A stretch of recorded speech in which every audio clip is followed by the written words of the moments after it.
No te rānei rūnanga atu ai ngā uri o te whakatōhea ki Pāremata mo te hainatanga o ngā mātāpono e hāngai puana ki tō rātou whakataunga tiriti ki te whakaea i o rātou kokoraho tiriti. Kua roa tēnei whakataunga e noho tārewa ana, hei tā te māngai o te iwi a te kāhautu Maxwell. Ko tā rātou i tēnei rā he whakatutuki o ati.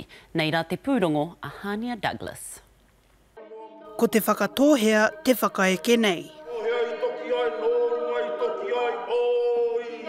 Ko tei rau e rima te kaumārua tau, a te whakatōhea e uhuna ana tēnei mate nui. I rāpoi atu ngā uri o te whakatōhea ki te whare Pāremata mo tēnei hui kua roa e tāria ana. Engari, e harai te mea he waiwai tapu rātou ki te whare nei. I te tau iwa te kaumā waru, i whakahengia e te whakatōhea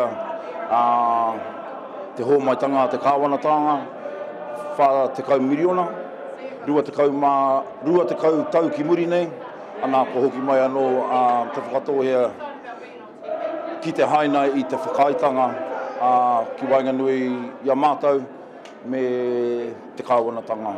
Ko ngā kai i horaina ki te tēpū o tēnei o ngā whakaitanga, he ko tahirau miriona hei whakaara ki te reo, hei whakawhanake i te iwi i roto i te ao mātauranga, me te tiaki hoki i ngā wāhi tapu o te whakatōhea.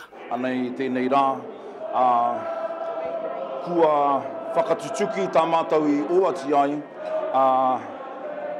ka haina i a mātou te kawenata i Wainganui i te krauna me mātou.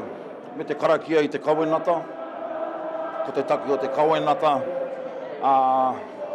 kia paitana kawe haere ki Wainganui i a mātou.